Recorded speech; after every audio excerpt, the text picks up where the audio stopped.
Eu queria ser escritora, mas trabalhei minha vida toda na agricultura familiar. Quando eu comecei a estudar letras, era algo totalmente diferente do que eu estava acostumada. A Cruzeiro do Sul Virtual me ajudou bastante. Eu me descobri, na verdade, que eu era agricultora, de repente eu era tudo. Fala galera, beleza? Estamos aqui para mais um episódio do iPod. Hoje nós temos a presença especial de um grande amigo meu aqui, o Dr. Pedro Abraão. É um médico maravilhoso, especialista em medicina do esporte, nutrologia, também especialista em emagrecimento, e hoje ele está aqui para desvendar alguns dos segredos e dos mitos sobre o emagrecimento saudável, sobre os caminhos para uma vida mais saudável. Cruzeiro do Sul Virtual, Polo de Americana, obrigado de novo pela parceria, e agora a gente vai começar aqui com esse papo que eu tenho certeza que vai agregar não só para mim, mas também para todo mundo que está aqui disponível a ouvir o nosso querido amigo. Pedrão, bem-vindo aqui ao podcast. Cara, obrigado. Feliz demais. Agora sim, eu gostaria de dar a oportunidade para você de se apresentar com toda Legal. a pompa aí. Que isso, Fique à vontade. Feliz demais aí pelo convite, né? Obrigadão. Eu acho que assim, em algum momento provavelmente a gente chegou a conversar, até mesmo antes aqui do podcast. A gente estudou na mesma escola, né? Então, a gente tinha ali o Wagner da cantina, que foi um cara que acabou me contando isso, e eu acho que fez parte ali de um momento que eu acabei identificando realmente que essa coisa de querer ser médico, ela já vinha desde criança. Então, uma vez ele me perguntou o que eu queria ser quando eu crescesse, né? Eu queria ser pediatra, né? E é uma coisa, era muito intuitiva, né? Imagina uma criança de 8 anos, né? Acabei ali, ao longo dos anos, sempre tendo essa ideia de querer fazer medicina. Prestei vários vestibulares, consegui passar em 3 na cidade ali do Rio de Janeiro, uma em Nova Iguaçu e Teresópolis. Acabei fazendo no Rio de Janeiro, capital. Certo. E depois, teve uma época que eu queria fazer cirurgia, otorrino e tal, não deu certo. Por uma felicidade muito grande, me encontrei na medicina esportiva, fiz pós-graduação em medicina esportiva e depois fiz nutrologia. Então hoje eu atuo aqui na minha clínica em Americana, tenho uma procura muito grande por emagrecimento, saúde no geral também, então o pessoal que quer fazer check-up, entender como é que tá a saúde realmente, e hoje eu trabalho muito com os tratamentos hormonais, então mulheres e homens ali que já têm alterações e deficiências hormonais também, a gente acaba fazendo esse tipo de trabalho. Então foram alguns bons anos, estou formado há quase 8 anos, atendo já também há uns 5 anos e meio aí também, não, quase 6 anos, isso, nossa, quase 6 anos. Não, o tempo tá passando de um jeito que você fala, cara, nem sei mais pra onde que eu tô olhando, né? Sim. Viu, fala uma coisa pra mim, cara, conta um pouquinho da sua clínica pra gente começar aqui, como que ela chama, da onde veio o nome, de repente. A clínica chama Ator Clinic. Eu já sempre falei errado, cara. Falava rato. Mas é até uma coisa que eu fiquei meio em dúvida, assim, quando eu falei, poxa, será que o pessoal vai saber pronunciar e tal? Mas é uma questão mais de às vezes, saber realmente, porque às vezes no português, né? Exato. Mas a Ator Clinic é a clínica que eu sou proprietário aqui em Americana.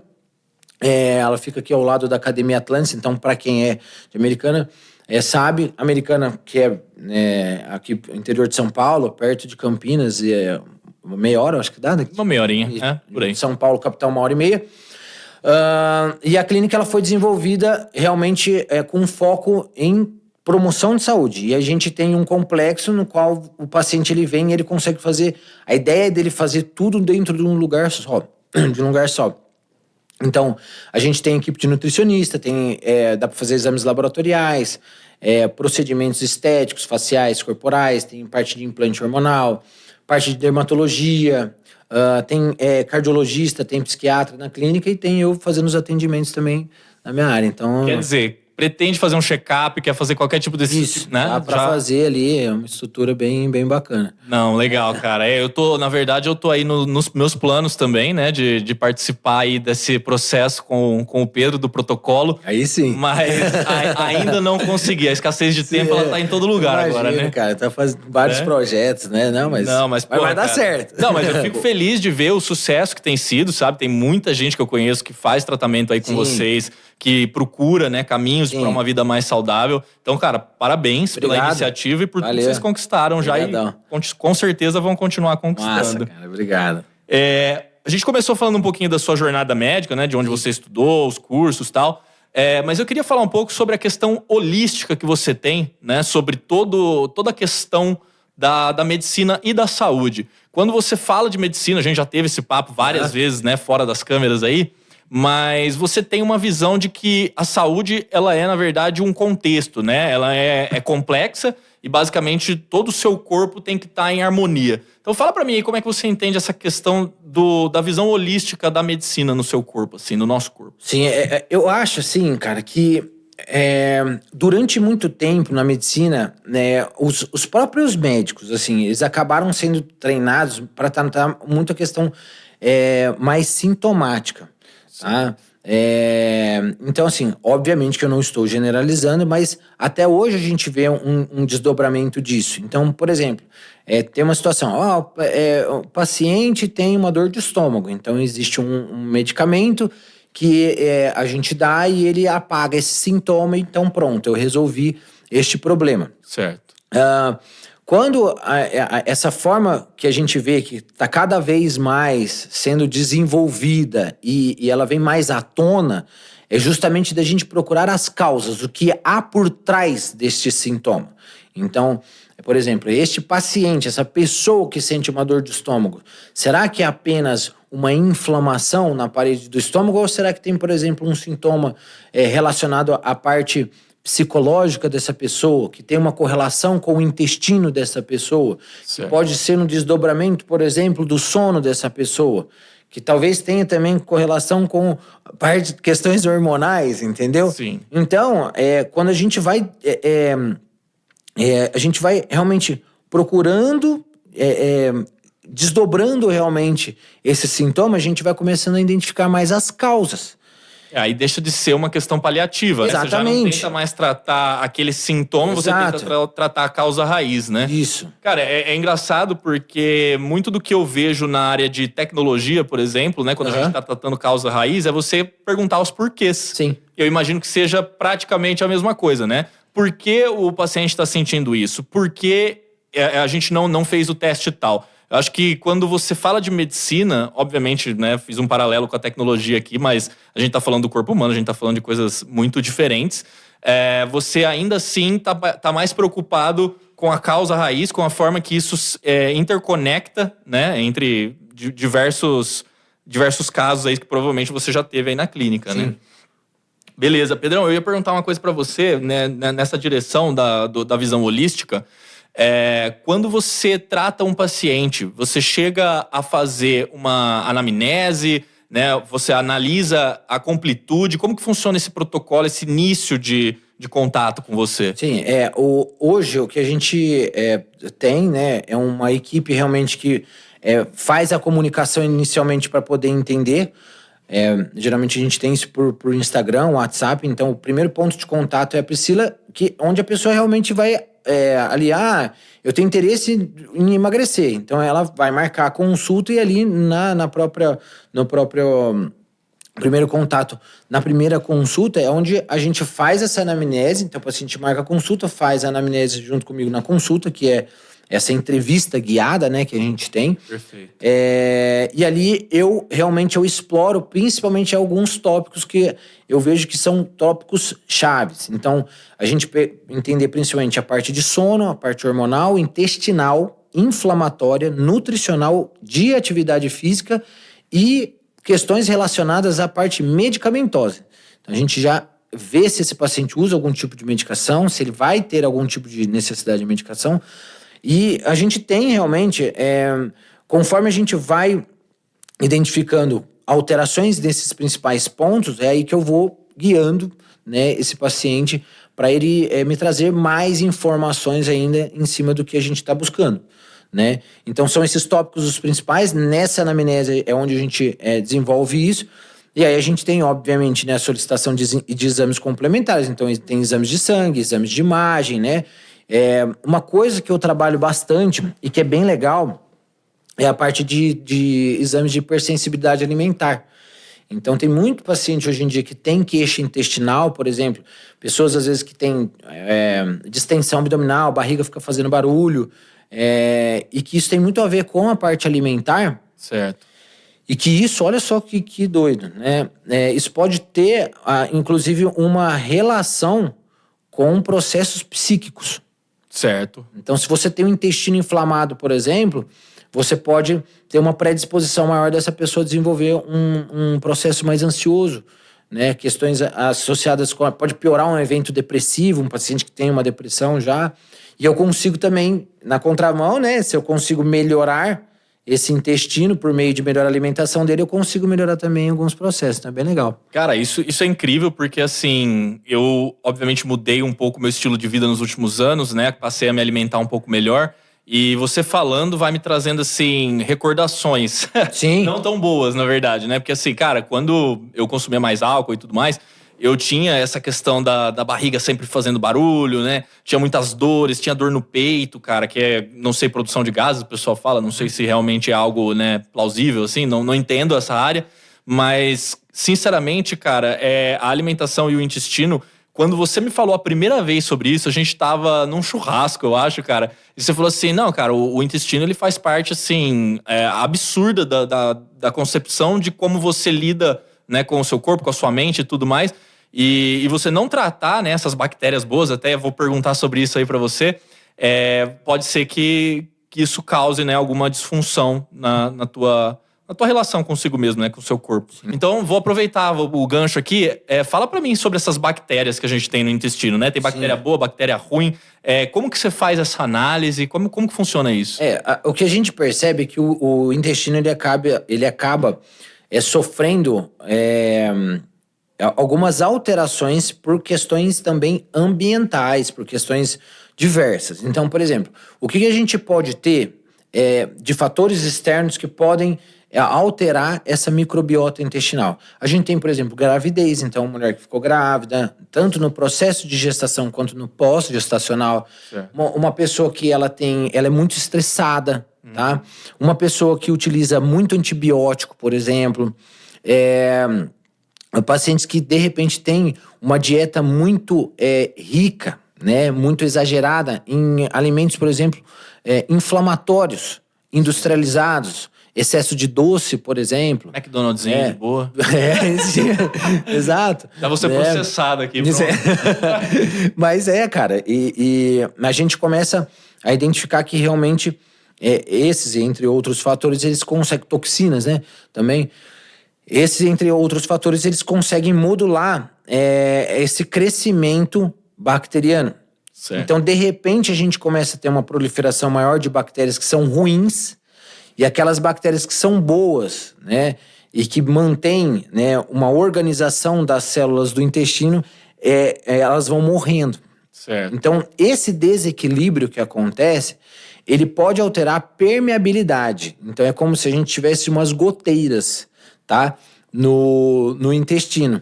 Então, quando eu tenho uma exposição, aonde tem a que a gente chama de luz intestinal, por onde passa ali, né, fezes, enfim, a gente tem uma exposição, principalmente da circulação, com essa luz intestinal.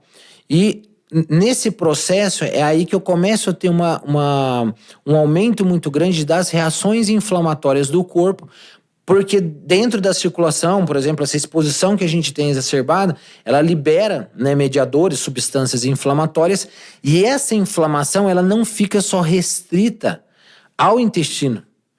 Ela começa a ter um acometimento no seu corpo todo. Entendi. Vou te dar um exemplo clássico aqui. Tem muito paciente ou muita paciente hoje em dia que fala pra mim, Pedro, eu tenho muita enxaqueca. E quem tem enxaqueca, se você tem enxaqueca, você vai se identificar, entendeu? Por quê? Muitas das vezes a enxaqueca ela pode ter uma correlação, por exemplo, com a parte alimentar. Porque existem substâncias inflamatórias que elas podem estar ali no intestino e elas podem se depositar no cérebro, né? Ali no sistema nervoso. E aí a gente tem exacerbações de alguns sintomas, como, por exemplo, a enxaqueca. Olha que louco, né? Cara, não, e você puxou um negócio agora que me fez lembrar de um artigo que eu li recentemente, né? Eu tô envolvido com corrida aí, eu tô gostando bastante. Eu tinha muita dor na perna e tudo mais. E existe um processo inflamatório próprio do exercício físico, né? E é ok isso, obviamente. Mas esse processo inflamatório, se você não tratar ele, né, se você não fizer gelo, se você não tiver os devidos cuidados, ele pode inclusive afetar as sinapses neurais, né, cara? E aí eu falei, caramba, né, às vezes você tá ali correndo, amador, né, pô, não sou profissional da área e tô ali sofrendo, às vezes, com uma coisa que eu nem deveria, né, ter me atentado tanto. A questão é que, ouvindo você falar, né, dos cuidados que você pode ter consigo mesmo, né, com a sua microbiota, né, com toda essa questão de bactérias e tudo mais, a gente acaba entendendo que a alimentação ela não só é a parte talvez mais importante do processo, né, mas é também o que dita a sua melhora ou não em um processo psicológico, ou num processo de resolução aí de um problema, né? Cara, beleza. Pedrão, então eu vou perguntar agora para você uma coisa que é relacionada aos seus pacientes. Eu não sei se fica à vontade para me dizer se isso tá dentro do conceito ético aí da medicina. Tá. Mas eu queria saber se existe algum paciente que você possa mencionar que tenha tido essa questão holística, né? Que você acabou procurando por um problema e encontrou alguns outros. Mas eu queria saber se você, enquanto médico, investigador também de problemas, você já achou algo nesse sentido. Cara, tem um caso muito interessante de uma paciente minha que ela foi inicialmente lá em Campinas. O caso dela é bastante interessante porque ela tinha queixas, principalmente a enxaqueca era um dos problemas. Certo. E ela tinha uma queixa muito grande, que era a retenção de líquido. Então ela queria emagrecer, ela sentia muita retenção de líquido e tinha muita enxaqueca. E uma das coisas que a gente vê é que quando a coisa começa assim, a ser muito nebulosa, você fala assim, nossa, esse paciente tem muitas queixas. E ela era uma paciente realmente que tinha muitas queixas, entendeu? Então vários e vários problemas, você via que tinha questões familiares, questões com ela mesmo, então tinha já um acompanhamento psiquiátrico e tudo mais. E a gente fez um teste de hipersensibilidade alimentar nela. Certo. E a gente começou a identificar que ela tinha realmente vários alimentos que ela acabava consumindo. E olha só que interessante, ela tem um trabalho que ela viaja muito de avião, então ela viaja para cidades, tanto para cidades no Brasil todo, quanto para fora. Certo. Cara, então você imagina essa mulher, tipo, aeroporto pra cima e pra baixo. Aeroporto a gente já tem uma quantidade escassa, né? De opções saudáveis. De opções, né? Sim. E hotel. Aí, sei lá, de repente, quando você fica no hotel, você vai pedir o quê? Sim, Uma salada com frango grelhado. Jamais, né? Geralmente é uma parmegiana. Um carbonara com parmegiana. Exato. E foi isso. E aí, cara, que a gente começou a identificar que nessas viagens era justamente quando elas exacerbavam muito. Enxaqueca, tinha muita distensão abdominal, vinha com retenção. Eu falei pra ela, assim, olha, infelizmente, né, ou felizmente, né, você vai ter que mudar muito nessa parte das viagens. Certo. De verdade. E, cara, ela tava tão desesperada pra poder emagrecer, pra poder melhorar, atenuar esses sintomas, que ela falou assim, não, Pedro, eu vou seguir. E realmente, é chato. Eu tenho que ser franco. Lógico, é chato, porque na hora que você coloca pra nutricionista fazer o planejamento alimentar, cara, é muito, mas muito alimento que ela vai ter que cortar. Você quer uma coisa, por exemplo, você quer cortar ovo de paciente. Cara, muita coisa vai ovo. Sim. Entendeu? E na hora que ele vai ver, tipo, o tanto de coisa que ele não pode comer, é chato. Mas ela fez. E é uma mudança. Inclusive, teve depois de um tempo, ela fez 4 stories no Instagram, assim, como uma medida de agradecimento. Assim, cara, aquilo me deixou muito feliz. Porque é uma paciente que realmente você vê que teve uma melhora muito grande, entendeu? E é gratificante, né, cara? Porque, meu Deus. Querendo ou não, você tá ajudando as pessoas. Nossa, demais. Eu sinto que, assim, tudo que eu faço, né, no podcast, na vida e tudo mais, ele vai muito para esse lado de ajudar as pessoas, né? O médico por si só, eu acredito não que seja um dom necessariamente, mas você tem uma propensão a ter esse intuito, né? Sim. Eu sei que você, na época da Covid, você ajudou demais na frente de batalha aí contra essa desgraceira que a gente passou, então muito obrigado por isso também, né, cara? Acho que é muito importante a gente valorizar os profissionais da saúde. E assim, cara, você falou de emagrecimento saudável, que é chato às vezes, de fato, né? Nem todo mundo gosta de fazer dieta, né? Tem gente que gosta, né? Também tem essa área aí, né, do esporte, do fisiculturismo e tudo mais. Mas, sinceramente, o que eu queria saber de você é assim, como a gente consegue manter um hábito saudável, né? De talvez uma alimentação um pouco mais reestruturada, sem fazer com que isso vire algo praticamente intragável, assim, pra gente, né? Ô, Gustavo, eu acho assim, cara. O primeiro de tudo, que eu acho que as pessoas têm que começar a trabalhar um pouco mais. O que eu mais vejo é simplesmente querer fazer o que não fez a vida inteira, De repente. da noite pro dia. Certo. A pessoa pira, cara. A pessoa entra em parafuso. Sim. Entendeu? Eu falo muito isso no meu Instagram, no meu perfil do Instagram. Eu posto muito story. Você vê lá, né? Sim, falo sim. muito. E eu falo muito sobre meta alcançável. Isso é uma das coisas que eu mais falo, cara. Fica até enjoativo, às vezes, eu acho, a galera Não, acha. pô, tem que falar. Mas por quê? Porque é o primeiro de tudo. Se a gente pegar uma das questões base da medicina esportiva, é você tirar um paciente que é sedentário e colocar ele pra fazer alguma coisa. Certo. Se ele vai na academia fazer musculação, se ele vai fazer uma caminhada, se ele vai jogar peteca, cara, pra mim não me importa. Certo. Essa pessoa, ela precisa fazer alguma coisa. Entendeu? Então, qual que vai ser a primeira meta que essa pessoa vai fazer? Poxa, eu vou na academia uma vez por semana, comece desse jeito. Entendeu? Porque de repente você vai pegar, nossa, jogar, já tá mal consigo mesmo. Aí de repente vai colocar uma coisa que é muito exagerada, não vai dar certo. Cara, não, eu Né? dei risada aqui agora porque eu lembrei de um meme que o pessoal falou: comecei a correr porque eu tava me achando gordo, agora eu me acho gordo e lento. Então, Mas é uma boa análise. Porque, cara, às vezes a pessoa, de repente, a corrida talvez não fosse pra ela naquele momento. Exatamente. Comece, por exemplo, fazendo uma caminhada, você vai se adaptando. A gente tem que ter uma questão de individualização, né? Até mesmo por questões de risco de lesão também para esse paciente ou para essa pessoa que vai começar. Então, assim, o que é igual você falou, né? Para não ser uma coisa intragável. Exato. Porque a grande maioria das pessoas, se você falar, por exemplo, o termo dieta, quando eu falo dieta, você acha Acabou. Não, na sua cabeça agora, você acha que é uma coisa legal ou uma coisa chata? Chata. Na hora. Entendeu? É. Então, por exemplo, eu particularmente, eu prefiro muito mais de falar de rotina, planejamento alimentar, uma reeducação de hábito alimentar, sei lá, do que falar dessa coisa que tem muito do... Estigmatizado, Exato. Não, e de fato, cara, porque, querendo ou não, a nossa língua, ela transforma tudo em referência mental. Então, assim, a partir do momento que você usa uma palavra que é estigmatizada, como a dieta, você acaba fazendo com que isso soe pejorativamente na mente das pessoas. Sim. Isso é legal. Olha, cara, eu adoro falar com o Pedro por causa disso, cara. Você já vai fazendo umas conexões muito doidas cara, aqui. e uma outra coisa é que você consegue trazer um paciente com maior adesão por também fugir um pouco desses gatilhos mentais. Então, por exemplo, um termo que seja, ou até mesmo você fazer com que ele tire um pouco do fardo das costas dele, entendeu? Dessa pressão gigantesca que já tem em cima dele. Né? Sim. E aí ainda você tem coisas que podem piorar, potencializar essa situação. É algo... Então, assim, do ponto de vista prático, não tá fazendo nada, comece fazendo algo que você acha que tá alcançável. Você não quer simplesmente de deixar de comer o que você gosta. Então, comece reduzindo, pelo menos, por exemplo, por 1/3, pela metade. Entendeu? Certo. Olha só que coisa bacana. Eu vejo a quantidade de pessoas, por exemplo, que gostam de refrigerante. Sim. Começa a tomar refrigerante 0. Mas não gosto de 0. Beleza, então no dia você vai tomar metade de Coca-Cola normal e metade 0.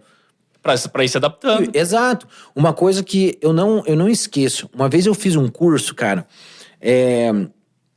de uma família que é muito reconhecida no Brasil, que é o Paulo Giorelli, que é um grande mestre da nutrologia. Eu fiz um curso na clínica dele, hands-on, e eu nunca esqueço, né, dele falando de um exemplo de estratégia que ele usou com uma paciente. Ele falou assim, não, isso aqui vocês têm que usar com todos os pacientes de vocês. Café com açúcar. Certo. Como é que você faz para o paciente sair de café com açúcar para café sem açúcar? Né? Uma ponte é primeiro, né? Você vai tirando gradativamente o açúcar. Mas e aquele paciente que gosta do gosto muito doce? Como que você faz? Mistura adoçante com açúcar, mas reduz o açúcar. Certo. Entendeu? Vai fazendo gradativamente. Exatamente, entendeu? Até o ponto de você, né, sensibilizando essa pessoa a tomar menos doce. entendeu? Então, assim, são essas metas, essas coisas que eu acho que vai fazendo com que o paciente tenha mais adesão. Agora, claro, né? Aí procurar um médico profissional, seja nutricionista, médico, aí é uma coisa que muda muito o jogo, né? Não, bacana. E é exatamente nessa linha, né, do emagrecimento sustentável que a gente quer trabalhar, porque não adianta também você fazer o efeito sanfona, que o pessoal fala, né? E é frustrante, né, pro paciente. Nossa, né, chega um ponto que a pessoa, ela desiste, né? Porque fala, pô, cara, nada do que eu faço dá certo, né? Não. Beleza. Pedrinho, eu queria falar agora de uma outra área. A gente tá falando de emagrecimento até agora e, claro, que tem a ver com isso também, mas vitalidade, né? Aquela disposição que você tem quando você acorda, durante o dia. A gente tá falando de vitaminas, a gente tá falando de hormônios. Fala pra mim como você vê essa área de atuação da medicina, né? Então, por exemplo, eu enquanto homem, ou talvez até outras pessoas, né, do gênero feminino, como elas podem se beneficiar dessa análise que você pode fazer pra gente? Cara, essa é uma área, assim, que eu sou fascinado, de verdade. Certo. E assim, o que a gente vê que tem uma grande conexão? Igual você falou, poxa, são vitaminas, são hormônios e tal. E o que a gente percebe é que cada vez mais a gente vem avaliando com os estudos a grande presença dos hormônios na qualidade de saúde do homem e da mulher. Certo. Né? Mais do que hormônios também, a gente tem que ver uma coisa muito básica. Né? Então, porque você falar de vitamina, de hormônio, é muito... Ok, vitamina e hormônio, mas o que tem por trás disso e o que vem antes disso também. Então, se a gente for avaliar, por exemplo, você está falando de vitalidade. Se você fala de vitalidade e alimentação, tem muito a ver a vitalidade com a alimentação, porque você tendo uma alimentação boa, você consegue ter, por exemplo, uma qualidade de vitaminas, de micronutrientes, por exemplo, muitas das vezes até bem adequado. Eu percebo mesmo pessoas que não têm exposição ao sol, né, e que não fazem suplementação, ter níveis legais ali de vitamina D, vitamina B12. Claro que muitas das vezes é necessário fazer uma suplementação, né? Mas uma pessoa, por exemplo, que tenha hábitos alimentares interessantes, legais, uma rotina de exercício físico bacana, você vai avaliar vitaminas e minerais desse paciente e uma análise dos hormônios dele, você vê, poxa, tá legal. Você vê que, por exemplo, você consegue reduzir. Você imagina que, por exemplo, um paciente que tem obesidade. Certo. Você acha que os hormônios eles vão estar mais altos ou mais alterados? Mais alterados. Mais alterados. Certo. E esse perfil hormonal, ele tem muito a ver com a vitalidade. Você pega, por exemplo, um homem que tem um quadro de obesidade, ele pode ter uma diminuição importante dos níveis de testosterona. E a testosterona, ela dá essa vitalidade pro homem. E também pra mulher, muitas das vezes. Então, a mulher, às vezes, que tá obesa também, ela sofre de processos também hormonais. Entendi. Entendeu? Então, assim, se a gente for analisar o contexto, cara, tudo se liga. Tudo se conecta. Então, assim, você piora a alimentação, você piora o intestino, né? Piorando o intestino, você piora também o funcionamento desse intestino, você piora a absorção de alguns nutrientes. Tem um lance que eu acho que a gente até conversou isso uma vez, e eu acho que você tinha gostado dessa parte, né? A gente até... Mas tem as histórias. Né? Tem as histórias, eu acho que a gente já bateu esse papo, mas existem, por exemplo, aminoácidos que a gente absorve, por exemplo, o triptofano. O triptofano é um aminoácido que a gente absorve e ele passa por um processo ali e ele serve como um produto para produção de 5-hidroxitriptofano e posteriormente serotonina. Certo. Serotonina é uma substância que ela causa mais bem-estar, ela pode modular o apetite. Perfeito. Então ela tira um pouco daquela preferência, por exemplo, pelo doce do paciente, né? E a gente tem também, né, essa sensação do bem-estar, né, essa sensação de vitalidade também, e ela melhora o sono. Então, olha só que coisa, né? Eu consigo melhorar um paciente apenas, por exemplo, por uma simples melhora da microbiota intestinal, então ele absorve melhor. Perfeito. Né? Entendeu? E aí o que acontece? A recíproca é verdadeira. Então, se eu pioro a absorção de nutrientes, talvez eu produza menos serotonina se a pessoa tem menos vitalidade. Ela se sente mal, né? Pode se sentir pior. Então, assim, é um conjunto, eu vejo, sabe? Sim. E quando você fala de um conjunto, eu imagino que o estresse também esteja atrelado a tudo isso, né? A gente vive numa sociedade estressadíssima. A gente está falando não só de estresse físico, mas também estresse mental, né? Então a gente tem aí uma quantidade de pessoas passando por situações de ansiedade, por situações de depressão, como você bem mencionou. Dentro desse contexto, além da alimentação, o que você recomendaria, né, para essas pessoas, além da análise clínica, porque obviamente o acompanhamento médico é a maior necessidade, mas o que você recomendaria assim, para que isso talvez não seja um impeditivo na vida dessas pessoas? Sim, eu percebo que existem muitos fatores ambientais que são perfeitamente evitáveis. Perfeito. Isso é uma coisa que eu falo muito. Se eu te perguntar agora, se você ficar 3 dias dormindo mal, como é que você acha que você vai ficar? Vou ficar mal, cara. Você vai ficar mal. Mas mal em que sentido? Indisposto. Acredito que o meu estresse, obviamente, vai aumentar. Acho que nesse sentido é basicamente... Mas se for ver, eu acho que a grande maioria das pessoas responderiam algo mais ou menos nesse sentido. Sim, na mesma linha. Então, o que eu vejo? Por que você vai, hoje, chegar em casa, não sei, de repente, 5, 6, 7 horas da noite, tá?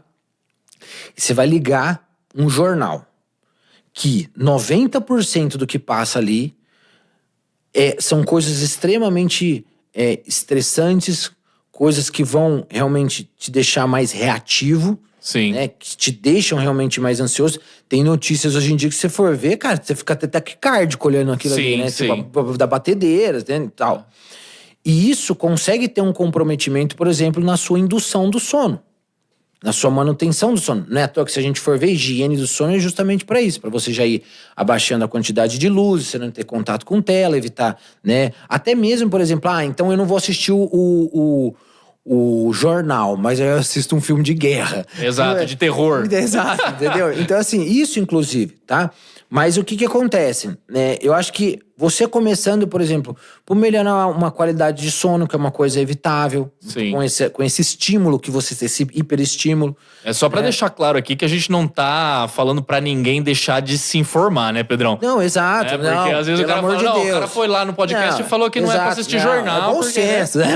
Exatamente, mas só pra deixar claro que às vezes o óbvio precisa ser dito, tá ligado? Não, mas assim, tentar evitar realmente, porque às vezes passa despercebido realmente, as pessoas às vezes têm esse hábito. Poxa, eu chego e vou assistir um jornal, poxa, não, assistir jornal, poxa, entenda, será que isso... consuma de outra forma, né, cara? Sim, exato. Faça uma leitura em outro momento, exatamente. Então, acho que não é exclusivo, tá?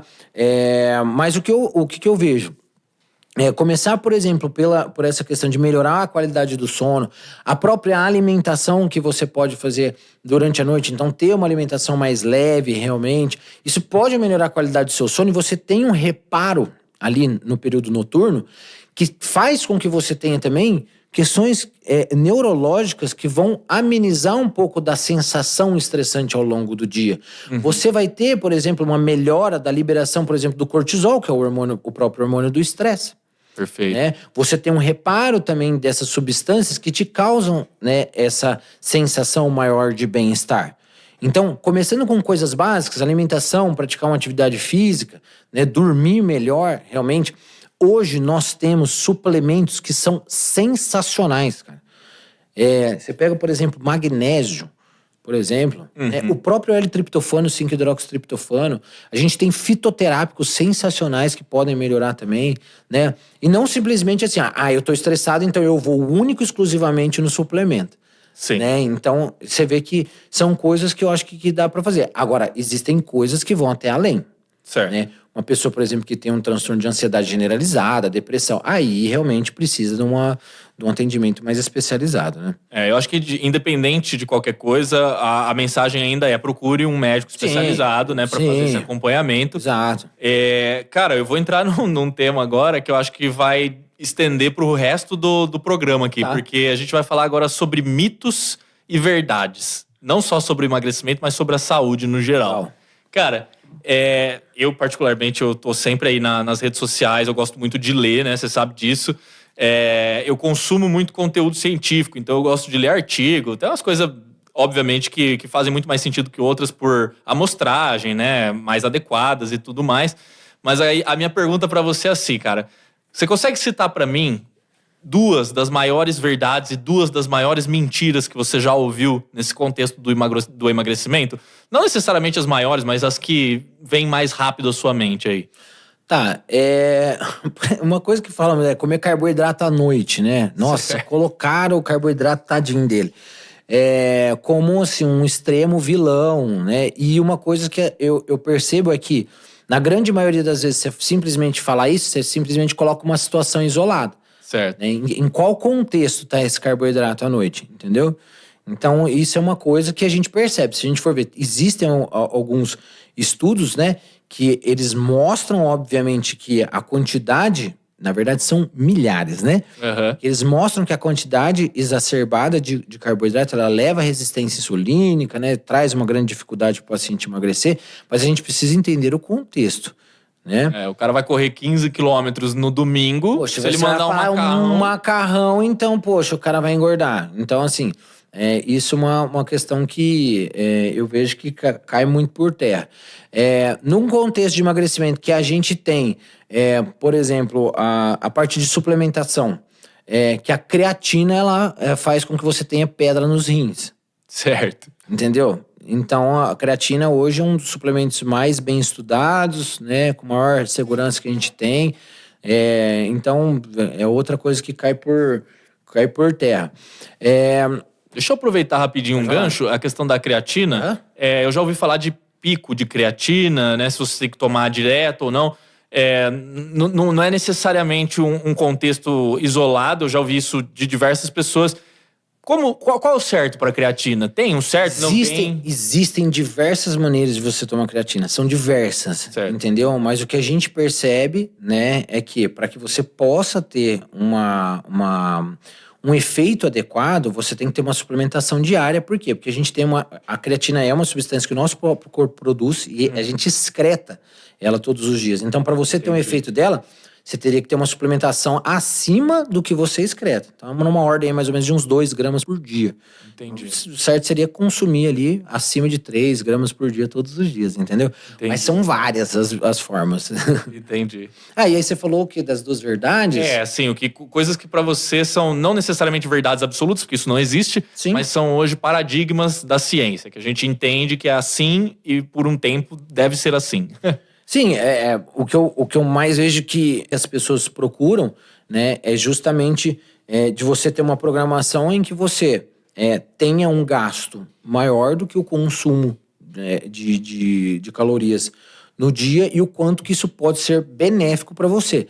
Mas eis uma grande questão que eu vejo, que às vezes as pessoas ficam muito preocupadas com a questão de calorias, de contar calorias. Certo. Então, a gente precisa entender também qual que é a qualidade desse alimento, o que é inflamatório, o que não é, num contexto de hidratação, de sono, novamente da inflamação intestinal, tá?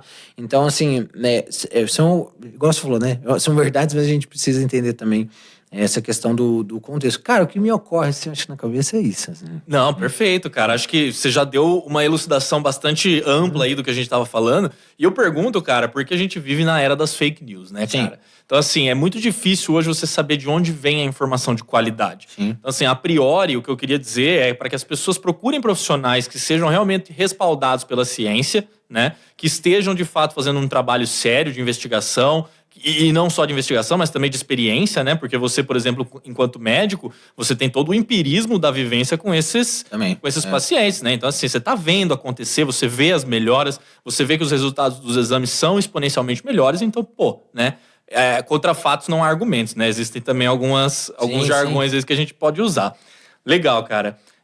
Eu falei que a gente ia ficar nisso, mas vamos voltar um pouquinho. A gente estava falando de hábitos saudáveis, né? Eu acredito que essa nova geração ela tem hábitos saudáveis e ela tem hábitos extremamente corrosivos para a saúde, né? Um deles, na minha concepção, é esse consumo exacerbado de tecnologia, né? Então, assim, eu sou um cara da tecnologia, então, obviamente, vai ficar até estranho eu falar isso, mas, assim, eu acho que hoje não existe um controle mais, né? Você vê as pessoas, basicamente, vivendo em mundos virtuais. Como que isso, né, de repente, absorvido de forma errônea e tal, impacta na saúde do paciente que está querendo emagrecer, por exemplo. O cara acaba deixando de ir para uma academia porque ele está priorizando a Netflix, entendeu? Eu queria que você me dissesse, na tua visão enquanto médico e ser humano, né? Como que você vê essa imersão nas redes sociais, esse mundo de comparação que existe hoje no aspecto físico, né? E tudo mais. Cara, eu acho que assim, uma das coisas que, enquanto você tá falando, uma das coisas que mais vem na minha cabeça é inflamação. Certo. Inflamação. Isso é o que mais vem. Por quê? Uma pessoa que se movimenta menos, ela tende a ficar mais inflamada. Perfeito. Uma pessoa que se movimenta mais, definitivamente, ela vai ter, né, um gasto calórico maior, ela vai ter um estímulo maior a outras coisas do que, por exemplo, você simplesmente ficar na frente de uma tela de um computador jogando joguinho. Certo. Você ficar na frente da tela de um computador até que seja realmente trabalhando, né? Porque a gente vê que existem, né, hoje uma gama extremamente, né, maior hoje de um foco, um hiperfoco realmente com questões tecnológicas que é ali a pessoa e o computador, questões tecnológicas, enfim, e que a gente vê que existe uma movimentação menor. Então, o ato de movimentar-se, olha que coisa rudimentar. É rudimentar, né? De fato. Então, assim, então existe essa questão, né, de produção de inteligência realmente, mas em termos de movimento isso pode prejudicar a pessoa. E a gente percebe que isso tem um desdobramento para a parte inflamatória. Tá. Então, quanto menos você se movimenta, quanto menos atividade você pratica, né, você tende a ficar mais inflamado. Então você acumula gordura com mais facilidade, essa gordura libera mais substância inflamatória e você tende a ter, inclusive, mais doenças. Olha só. Então existe uma tendência dessa população também ficar mais exposta a possíveis doenças, entendeu? Eu acho que é importante a gente trazer esse tipo de coisa aqui, cara, porque a finalidade desse podcast é também trazer um pouco de informação para essas novas gerações, né? Para elas poderem absorver também um pouco desse conteúdo de gerações anteriores, como a nossa, né? Y, X. Mas dentro de um contexto de análise prática, né? Eu acredito que muita gente vai atrás de emagrecimento pela imagem que ela quer disponibilizar nas redes sociais e tudo mais. Acho que é importante a gente mencionar que saúde, ela, obviamente que todo mundo gosta de ter um corpo bonito, né? Um corpo esbelto e tal. Eu também tenho isso. Eu acho que todo mundo que tem um pouco de vaidade acaba tendo esse gosto, né? Ou apreço pelo próprio corpo. Mas é importante a gente destacar que isso não é a prioridade, né? Você treina, você se exercita porque você quer saúde. E aí, como consequência disso, você acaba, né, construindo um corpo mais, como que eu posso dizer, fisicamente atraente, né? Atraente também dentro de algum contexto mais atual, né? Porque isso também pode mudar. Bom, então a pergunta agora você vivendo o dia a dia do emagrecimento, você acha que as pessoas hoje buscam mais a parte estética ou a parte da saúde em si? Eu vou te falar que hoje, das que procuram o emagrecimento numa porcentagem, eu diria que é uns 70% de quem tem uma obesidade que a pessoa chega num ponto de falar assim, Pedro, eu preciso de ajuda. E você vê no olho da pessoa que a pessoa, tipo assim, ela tá preocupada. Saúde, então. Saúde. Perfeito. Entendeu? Porque ela tá preocupada. Chegou no momento, essa é uma frase que ela fala assim, não dá mais. Certo. Minha esposa, o meu marido já tá, né, o meu parceiro, minha parceira, enfim, né, minha família. Você vê que existe, inclusive, uma mobilização externa de pessoas que assim, também motivando a pessoa a procurar ajuda e ela também entender que ela precisa de ajuda. Então, assim, claro que o fator estético, muitas das vezes, ele tem, né, uma questão de autoestima, né, e tudo mais. Lógico, perfeito. Mas existe uma grande parcela, né, também, não é a maioria, mas é uma grande parcela que vem também e fala abertamente pra mim. Eu recebi uma paciente agora, recentemente, que ela falou assim, eu sei que não é o correto, mas hoje eu coloco a estética em primeiro lugar. E não foi ela a única. Eu tenho vários pacientes que falam da mesma forma. Mas o que eu vejo?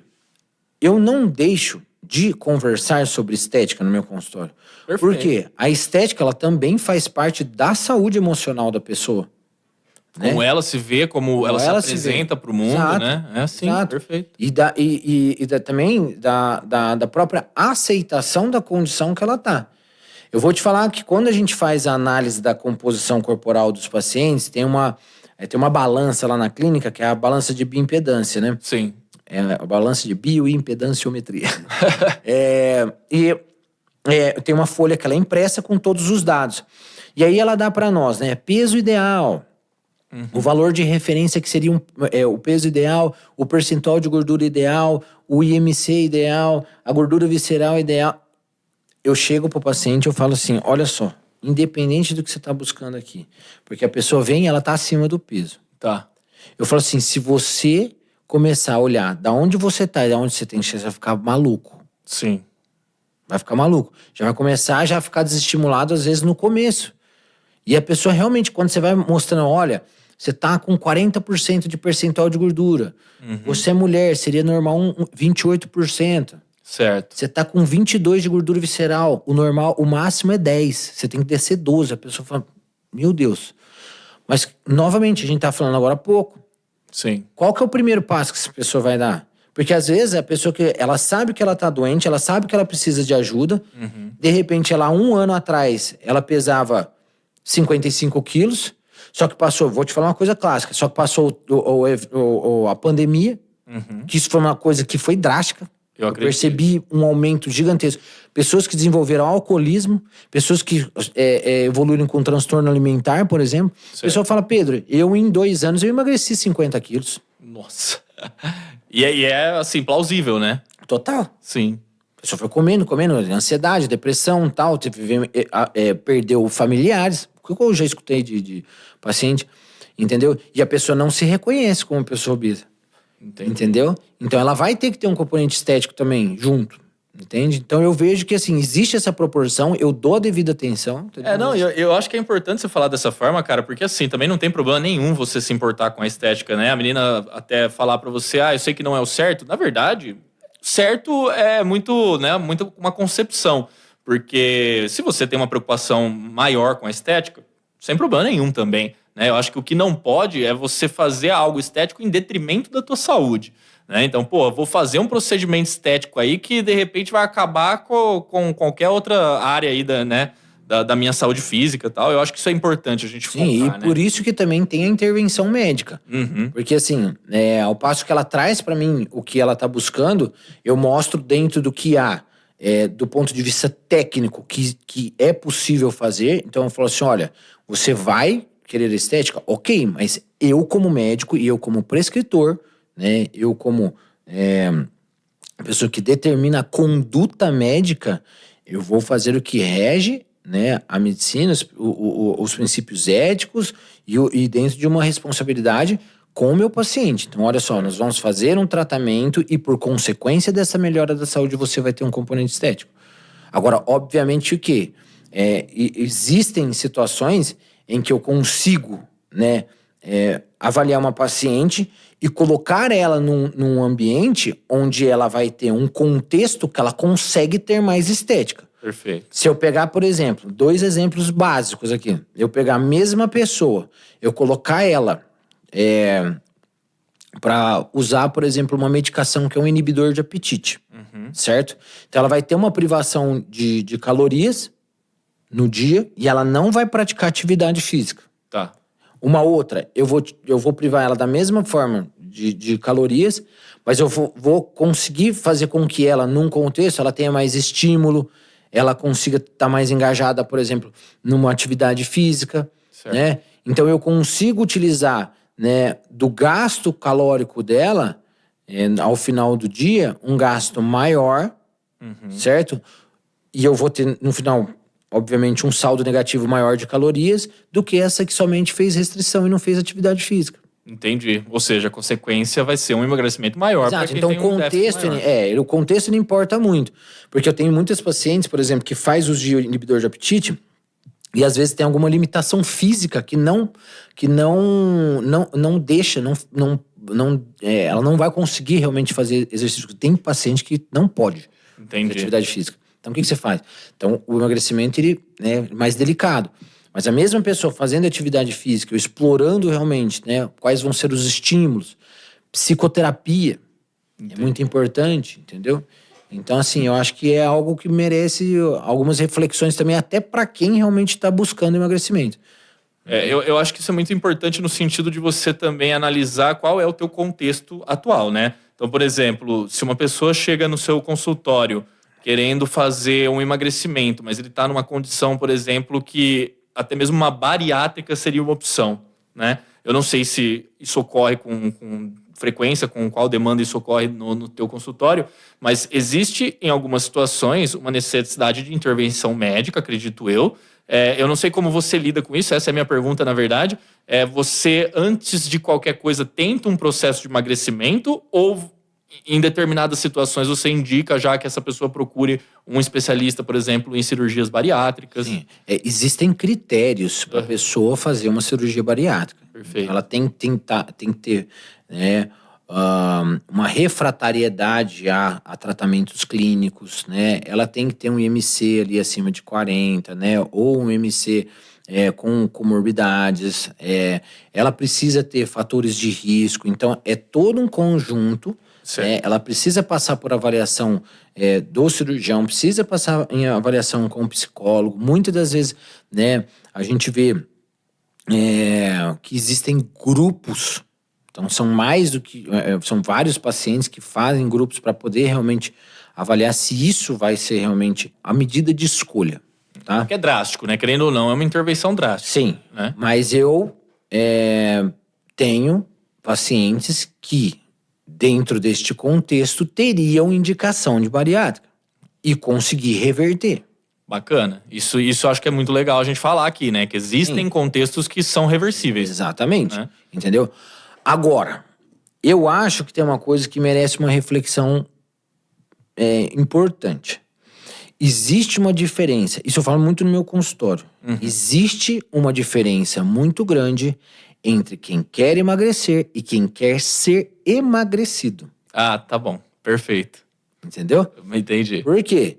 Poxa, existe uma manifestação interna, primeiro de tudo, da pessoa querendo emagrecer. Segundo, ela tem condições realmente que dificultam ela, por ela, né, mesma, conseguir executar isso, mas ela está buscando ajuda, ela tem acesso a um médico que trabalha com isso, que vai fazer toda a análise, né, desse contexto todo que eu falei, de sono, inflamação, né, tratamento com apoio do nutricionista e tudo mais.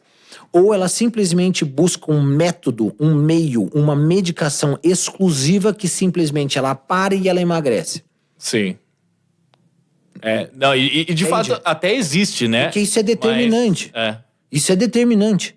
Porque muitas das vezes a pessoa simplesmente ela se apoia num único tipo de terapia. Ah, não, é só eu tomar isso aqui que vai me emagrecer. E de repente ela chega pra mim e fala assim, nossa, seu tratamento não funciona, mas calma lá. Então, assim, existem coisas, nós temos transtornos alimentares, igual você tá falando, transtornos alimentares que precisam ser tratados, uma psicoterapia. Será que essa pessoa também não tem um transtorno depressivo junto, um transtorno alimentar? Né? Existem diversas outras patologias que podem levar essa pessoa para ter uma dificuldade maior, mas simplesmente encarar como, eu tomei isso e isso me emagrece, não, minha única solução é a bariátrica, tudo bem, mas e questão psicológica? Porque ela pode voltar a ganhar peso tudo de novo.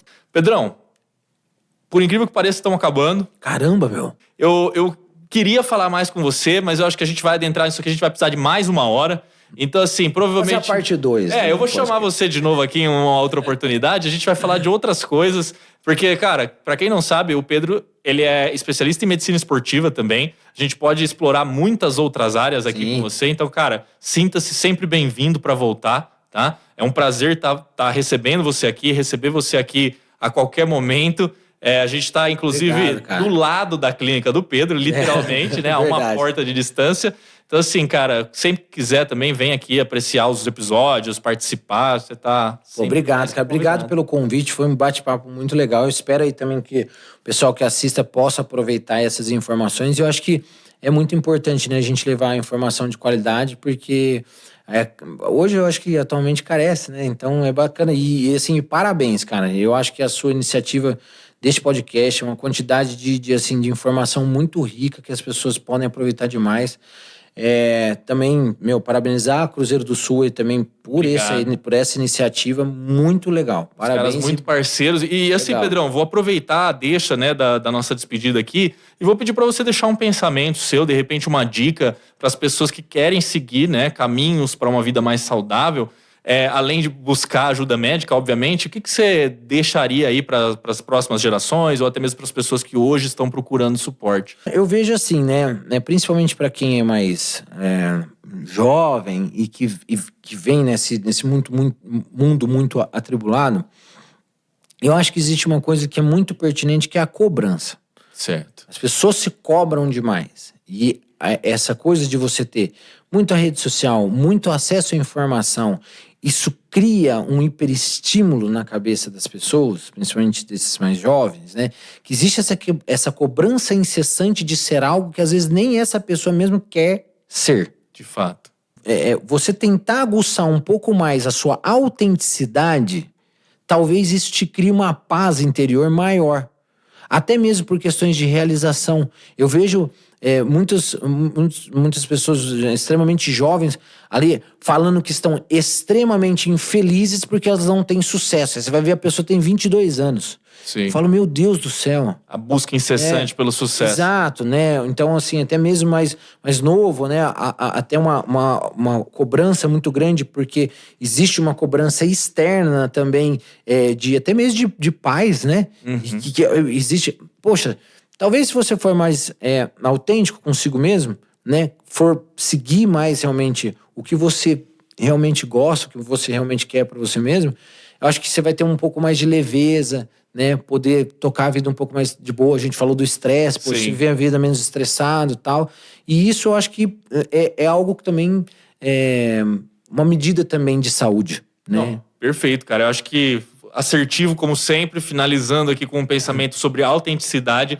Eu, particularmente, não teria como dizer melhor do que isso. Acho que ser autêntico, buscar o seu propósito, fazer algo que realmente agrega valor para você e não simplesmente o que você está vendo nas redes, é perfeito. Pedrão, obrigado. Muito obrigado. Boa, top. Valeu e espero cara. Que você volte. Né? Obrigado. E, galera, muito obrigado aí para quem assistiu. Espero que vocês gostem do conteúdo. Se quiserem interagir com a gente tá disponível nas redes sociais. O Pedrão também vai deixar o @ dele aí pra gente conversar. Então, muito obrigado novamente pela companhia. Semana que vem estamos aí de novo e até a próxima.